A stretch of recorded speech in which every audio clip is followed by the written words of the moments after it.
And welcome back to Sports Visions, Dale. The NFL season is getting closer and closer. Still a week out from opening day.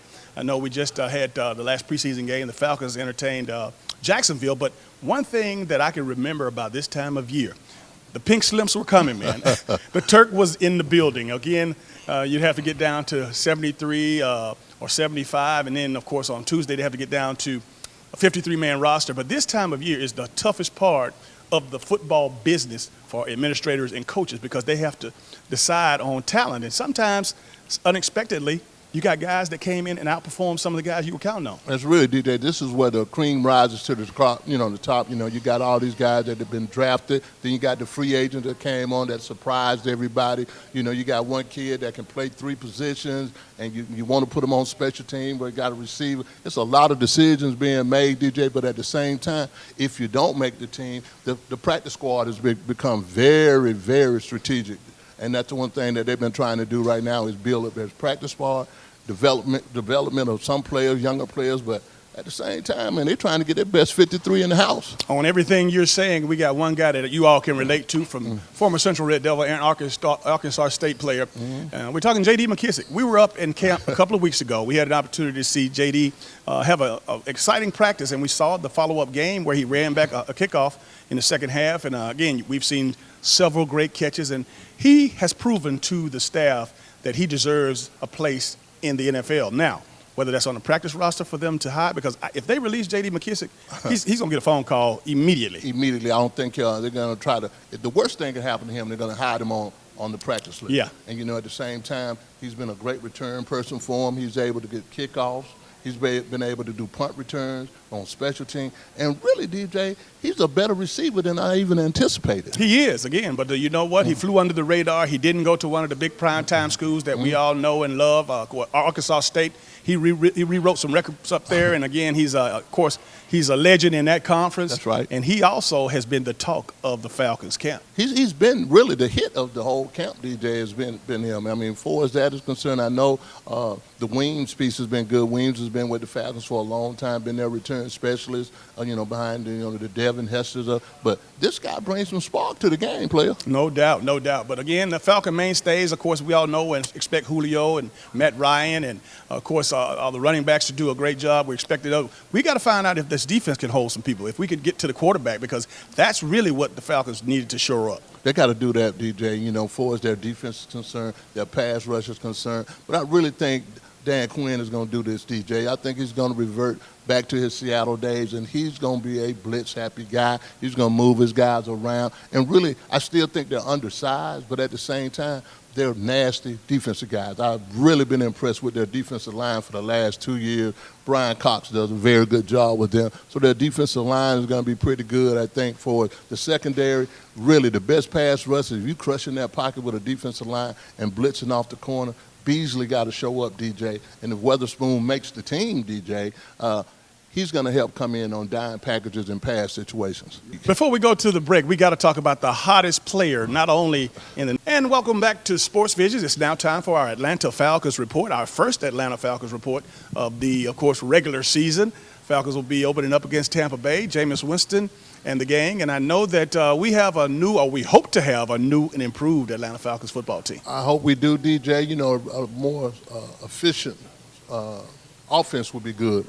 Scoring when needs to be scored, getting sixes instead of threes, seeing how the Julio Jones and Sanu piece works out, throwing the ball a little bit more vertically, throwing the ball deep a little bit more. That's what I look forward to on the offensive side. Last week we talked about it being a pink slip week, and I know that one of the casualties was one of our hometown favorites, J.D. McKissick. The Falcons had to release him, but they did sign him back to the practice roster. So there is hope for J.D. McKissick and a future in the National Football League. Well, I see him playing pretty quick, DJ. They got some extra receivers, some guys that have been with the Falcons. But I think J.D. is going to be a game changer for the Falcons from that kickoff standpoint. I know they got Weems, but I think J.D. is a special player. Julio's a beast, and you mentioned Sanu, who came in from Cincinnati in the offseason in a signing. I do really expect Devontae Freeman to continue on with his Pro Bowl ways. And, again, that's a lot of speed and quickness, a lot of versatility out of the backfield, a lot of offensive weapons. Now, if we can keep Matt Ryan clean, as I like to say. That's that right. means if we can keep the offensive or defensive linemen out of the backfield and keep them off of Matt Ryan, I think we're going to see probably one of the most prolific offenses in the league. I think it's going to be a big-time offense, DJ. If you can keep him clean, Devontae Freeman, the Coleman piece, that's a great duo. They're two similar backs that get up in the hole, that running that read. But I think the biggest thing, throwing that ball deep, got to keep him clean, DJ, to get the ball deep. The Julio and the Sanu, I think he's going to be a big-time possession guy and then catch those short routes and get beat up a little bit and just keep Julio healthy. Justin Hardy is that slot receiver that, of course, that come in as in the nickel package. However, one thing that I do know is that there is a lot more speed. Of course, That's right. Coach Quinn decided that in the offseason he had to get some guys that could get to the football. And, again, it wasn't pretty. But at the same time, he has the guys that he wants. So hopefully you might not necessarily, like you said, we always say, you might not know the names, but when they start making plays and stop getting teams off the field and 3 and outs, we'll want to know who the names are. That's going to be big for the Falcons defense, DJ. That 3 and out, you got to make that happen. I think they're going to be quicker, faster. I think they're going to have to blitz a whole lot more, DJ. But at the same time, they got to win the games in their division. This is a big game against Tampa Bay. They got to always win those games because, you play them twice. And really, that's, you can sneak in the back door or you can win your division. And I think I heard a quote by Julio Jones this week. They got to control their division, and he's right. It's now time for our Atlanta Falcons report. And our first Atlanta Falcon report is not a successful one. The Jameis Winston and the Tampa Bay Buccaneers came into the Georgia Dome and lit it up. Lit it up. Jameis Winston had a crab bowl, DJ. He did the thing. Everybody's been talking about his potential, but, a couple of throws that he made, DJ, were just, dropping it in the bucket. And, for him throwing the deep ball, he's not looking to check down either. He wants to take the top off. He did a good job. But, again, we get back to the same thing that we talked about doing preseason. The Falcons not scoring touchdowns in the red zones and settling for field goals. 4 times they're in the red zone and you only come away with 9 points, 12 points. That's not a good thing. And really, that's the reason you lost. I did see some flashes of brilliance, if you will, on offense for the Falcons. Tevin Coleman, last year was all Devontae Freeman. And again, Tevin Coleman was supposed to be a part of that offense last year, but he got injured, if you remember. And the rest was history. Devontae Freeman went on to go to the Pro Bowl. But you know what? It's a great 1-2 punch. However, I know that there's some things and some adjustments that gonna be made. But again, the bottom line is we can have all the offense that we want. Mohamed Sanu, he was at it. Again, he had a couple of great catches. We know that Julio is the bank. But the bottom line is the defense. We got to get the defense playing, and we got to have somebody coming after and getting after the quarterback. Unfortunately, we didn't see Freeney. We didn't see the He played. Well, he maybe we didn't see him doing pregame warm-ups. Well, he played. Yeah, he was out there. Yeah. But Vic Beasley was a no show. He was there, but we got to find a way to get these guys coming off the edge because otherwise, it's going to be it's going to be a high-scoring affair. It's going to be a high-scoring affair. But one thing that I was really impressed with is the 45 and the 59. The 2 rookies. The 2 rookie linebackers, inside linebackers, they're going to be great. But you got to blitz them, DJ. We just got to blitz guys. We can't get to them with our linemen, and Beasley can't get to him. He's not strong enough. He hadn't created any moves, so you got to blitz. So my whole thing is that if you don't blitz, your quarterback sit back there. Jameis had plenty of time to throw the ball deep. They got to get better. They got to get better on the defensive side of the ball. Making mistakes. Got to get off the field on 3rd down. There's about 3 different situations where they had them stopped, but they had a penalty on the play, and you gave Jameis Winston new life, and they scored again. So it's a lot of stuff. And you know what else I saw in the game too, DJ? It was a lot of penalties, man. A lot of penalties, a lot of undisciplined plays, and guys should have been off the field, in 3 downs, and then they're out there celebrating and doing little dances and little shuffles, and ended up, they don't get off the field. Yeah. But I do want to say this because it's regarding Jameis Winston, and I know that this is a Falcons report, but I want to let everybody know right now, this young man, and I predict this, he's ready to go to the next level now. You already talk about, we saw the growth and we saw the maturity of Cam Newton. Well, Jameis Winston, I think, with what he did the other night, that's just the tip of the iceberg of what he's going to do this year. And you know what? I think that he's destined to have a great season. I agree with you on that, DJ. I think really not only is Jameis Winston's going to have a great season. I think Tampa Bay is going to be pretty tough this year, DJ. Their defense played lights out. I mean, they run to the football. They put some licks on Julio, Matt Ryan. They were bringing it.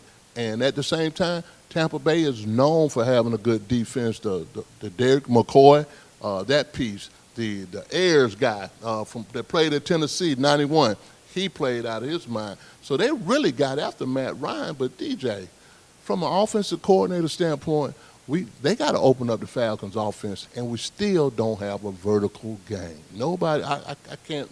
I didn't see them throw the ball deep, not one time. Shout out to Dirk Cutter, a former coach with the Falcons, having an opportunity to be on the Tampa Bay staff as an offensive coordinator and came back to the Dome and got the victory. And welcome back to Sports Vision. It's now time for our Atlanta Falcons report. And I'm proud to report, Dale, that the Atlanta Falcons stand head and shoulders on top of the NFC South. I mean, hey, first place, DJ. You know, we talk about the Falcons. We talk hard to them. But, you know, I got to give it to them this week. They're playing great football. On the offensive side, Matt Ryan is playing great. But really, the Shanahan piece, DJ, getting those two running backs involved, Devontae Freeman and Tevin Coleman, those guys are playing lights out. Nobody in the NFL, no linebacker can cover these guys out of the backfield. The Julio and the Sanu piece, they're spreading the ball around, and defensively they're making plays. They're getting sacks, DJ. Ladies and gentlemen, boys and girls, for those of you who don't think that the Falcons are for real, in the last 2 weeks, they've had the opportunity to knock off the two teams that played in the Super Bowl just in February. And I'm talking about doing it in very impressive fashion. The Carolina Panthers, we know what they did in Atlanta. We know what the Falcons did to them. And, of course, to go into the home stadium of the Denver Broncos, the reigning world champions, and knock them off the way they did. Of course, these sacks came out of nowhere. 6 sacks, 3.5 sacks by Vic Beasley. He's a young man that the light might have gone off. But we know one thing is for sure. Dwight Freeney has brought a new spirit to this defensive front. He's done a great job of mentoring Beasley, DJ, and really just dropping his spirit on the defensive line. It's a sack game now. You can actually see the defensive line and everybody on the defense trying to get sacks, DJ, and really DQ, that's Coach Dan Quinn. He really enjoys the intensity and the passion that the Atlanta Falcons defense is playing with, even, you know, for us catching the ball. They got 2 safeties that will bring the heat, DJ, and I think really actually their defense is getting better, but it's going to be a different game against the Seattle Seahawks, but I know Dan Quinn is going to have these guys ready to play. He will have them ready to play, but I think what's more important than anything, we saw what Julio did 2 weeks ago. He set an NFL record, 300 yards, 12 receptions, and a touchdown. But to go into Denver and, of course, him not be the focus, but to also, again, have those running backs, because, again, these running backs are not just running, but these are running backs that can go out in space, in the slot, and make things happen. These guys can line up. If you didn't know that they had running back numbers on, they could very easily have 80 jerseys on, and they look like wide receivers. That's how effective they are in the passing game, of course, with the Atlanta Falcons. And, again, you talk about the mismatch with linebackers, I'm sure they're licking their chops when they took Denver's linebackers out of their comfort zone and put them out in the slot and made them cover instead of coming off the edge like they normally do. And really, DJ, I think really one good defense for the Falcons, you know, for its protection, you know, worrying about Denver's pass rush or protecting, they spreaded everybody out. They went empty backfield. You know, they put the running backs out in space. You know, then you got to worry about covering, DJ, and you can't worry too much about blitzing and getting to the quarterback. And I think really that's a great job, great strategy by Shanahan. Super adjustment. Atlanta Falcons report, and also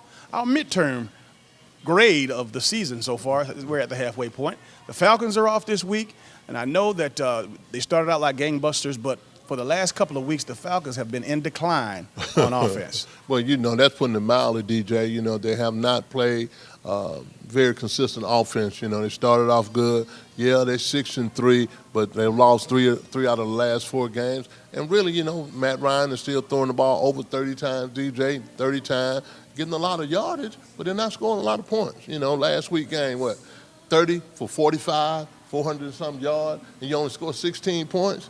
That's not good at all. That's not good at all. And going out to San Francisco, where they're starting, a guy who had started since 2013, Blaine Gabbert, and of course the number 1 pick of the Jaguars, and of course we know about his tragedies down there. But again, we made him look like a young Joe Montana, and that is not good. When you talk about you got the leading rusher in the National Football League, as well as the leading receiver. When you talk about Julio Jones and Devontae Freeman, these 2 guys are at the top of the charts. offensive production galore, but yet still we are having problems producing points. Producing points, and really it seems like we go great from 20 to 20, and then everything just shuts down. You know, last week they had an opportunity inside the 20 to score. You got to, you know, I thought Dan Quinn was a gambler. I mean, you got to go on fourth down sometimes, DJ, especially when you're playing as stagnant as the Falcons have been playing. You got to score on some things, but I've just not been impressed with Matt Ryan throwing the ball over 30 times. When he throws the ball over 30 times, I bet you he has a losing record, because really, you take the ball out of the hands of Devontae Freeman, and the 49ers did a good job of defending him last week, but throw the ball to this guy. This kid has to have the ball in his hand for the Falcons to get some points. Well, the red zone efficiency is lousy, in every sense of the word. And when you talk about Devontae Freeman, who's right now, as I mentioned before, the leading rusher in the National Football League, also he's leading the league in touchdowns with 10. And, it just amazes me how, like you said, from 20 to 20, you can get up and down and play with the best. But on the other side of that, the defense, I think that the defense has cooled off somewhat. I know that they're still playing pretty good, but they started out with, again, with a passion, with a drive that like no other. And I think they got to get back to that. And you know what? This might be the best time for them to regroup. They're off. That's they right. Get to heal their wounds and get guys back, get that pep back in the step, because you get dead-legged this time of the season, and That's you right. need a little time off, a little time away, and some treatment.